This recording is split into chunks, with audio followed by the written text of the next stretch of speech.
Hi అండి, అందరికీ నమస్తే. ఈరోజు అరటి పువ్వుతో కూర చేసి చూపిస్తున్నాను.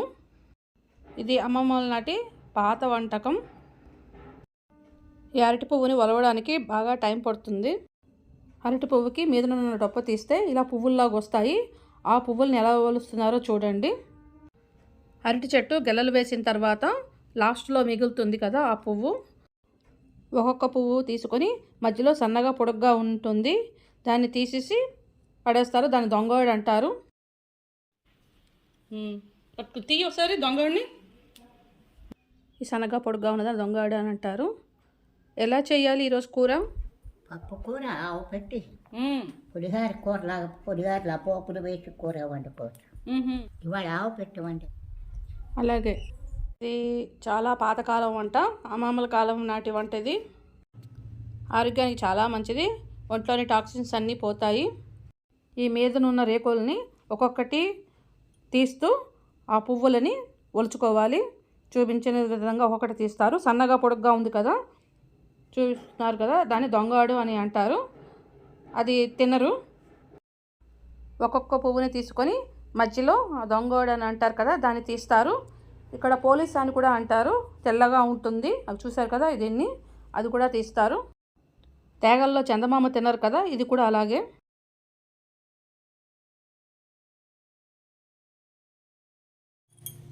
మనకి ఒలిచే టైం లేకపోతే ఇంట్లో పెద్దవాళ్ళు ఉంటారు. పిల్లలకి ఇచ్చినా సరే చక్కగా యాక్టివ్గా ఒలుస్తారు. పిల్లలకు ఒలవడానికి ఇవ్వడం వల్ల వాళ్ళు ఒలుస్తారు కాబట్టి తినడానికి ఇంట్రెస్ట్ చూపిస్తారు. మీకు తెలిసిందే కదా, అరటి పువ్వు అరటి దవ్వ రెండు ఎంతో ఆరోగ్యకరం.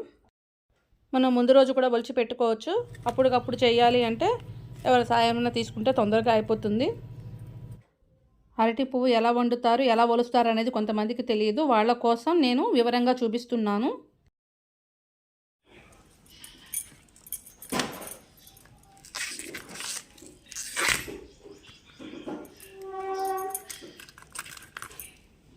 లోపలికి వెళ్తున్న కొద్దీ చిన్న చిన్నవి వస్తాయి. ఇవి తీసుకోవాలి.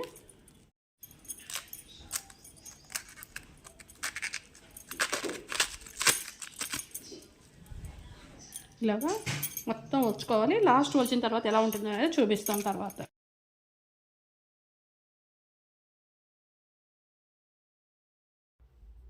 లోపల వెళ్తున్న కొద్దీ చిన్న చిన్నవి ఉంటాయి.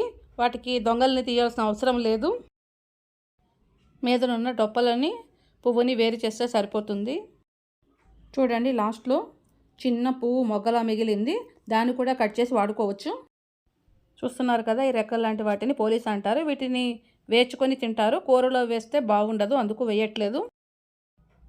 ఈ దొంగల్ని పోలీసుల్ని రెండింటిని తీసిన తర్వాత అన్నీ లైన్గా పెట్టుకొని చూపించిన విధంగా సన్నగా తరుక్కోవాలి. ఎంత సన్నగా తరగలిగితే అంత సన్నగా తరగండి, అప్పుడే కూర బాగుంటుంది. తరిగినప్పుడు చేతికి కొంచెం ఆయిల్ని రాసుకోండి. చేతులు నల్లగా అవ్వకుండా ఉంటాయి. ఇలా సన్నగా తరిగే ఓపిక లేని వాళ్ళు మిక్సీ జార్లో వేసి ఒకసారి కోర్స్గా గ్రైండ్ చేయండి, సరిపోతుంది. ఇలాగా అన్ని పువ్వుల్ని తరిగి పెట్టుకోవాలి. తరిగినట్టుగా ఒక గిన్నెలో నీళ్ళలో వేసుకోవాలి. దాంట్లో కొంచెం మజ్జిగ, కొంచెం పసుపు వేసుకొని ఉంచుకోవాలి, లేకపోతే అవి నల్లగా అయిపోతాయి. ఈ సన్నగా తరిగిన వాటిని నీళ్ళలో వేసి దాంట్లో కొంచెం మజ్జిగ, పసుపు వేసి ఒక పావు గంట సేపు నానబెట్టుకోవాలి. ఈ అరటి పువ్వులో ఉండే కస కొంచెం దిగుతుంది. ఇది ఒక రకమైన క్లీనింగ్ ప్రాసెస్. దోషాలు ఉన్నా పోతాయి. 15 నిమిషాల తర్వాత మజ్జిగలోంచి పిండి ప్లేట్లో పెట్టుకోవాలి. ఈ నీళ్లు మనకి పనికిరావు, వంపేసుకోవడమేను. ఇలా పిండడం చేయడం కొంచెం కష్టంగా అనిపిస్తే స్ట్రైనర్లో వేసి వడగట్టండి. ట్యాప్ కింద ఒకసారి పెట్టి చక్కగా కడగండి. అంతా ప్లేట్లోకి తీసుకున్న తర్వాత స్ట్రైనర్లో ట్యాప్ కింద పెట్టి 2-3 సార్లు బాగా కడిగాను. బాగా కడిగిన తర్వాత కుక్కర్లో వేసుకొని దాన్ని ఇప్పుడు మనం ఉడికించుకోవాలి. 1 స్పూన్ ఉప్పు, పసుపు వేసి ఒక గ్లాస్ నీళ్లు కూడా పోసి 2 విజిల్స్ వచ్చే వరకు దాన్ని ఉడకనివ్వాలి. విజిల్స్ వచ్చే లోపల మనం ఒక పొడి తయారు చేసుకుందాం. పొయ్యి మీద మూకుడు పెట్టుకొని 3 టేబుల్ స్పూన్ల నువ్వులను వేసుకోవాలి. 10 నుంచి 12 దాకా ఎండుమిరపకాయలు వేసుకొని వేచుకొని పక్కన పెట్టుకోవాలి. తర్వాత మనం పొడి చేసుకుందాం. నువ్వుల పప్పు చల్లారే లోపల చింతపండు తీసుకోవాలి. పెద్ద నిమ్మకాయ సైజ్ అంతా చింతపండు తీసుకొని పులుసు తీసి పక్కన పెట్టి ఉంచుకోవాలి. ఇంట్లోనే చేసిన ఆవాల పొడిని 2 స్పూన్స్ తీసుకున్నాను.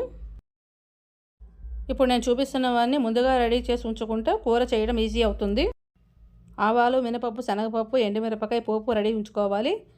కరివేపాకు, ఒక 4 పచ్చిమిరపకాయలను కూడా కట్ చేసి పెట్టుకోవాలి. పచ్చిమిరపకాయలు చూపించిన విధంగా తరుక్కుంటే టేస్ట్గా ఉంటుంది కూర. 2 సీటీలు వచ్చాయి. కూర ఉడికింది. దాన్ని స్ట్రైనర్లో వేసి చల్లారి పెడుతున్నాను. వడగట్టుకోవాలి.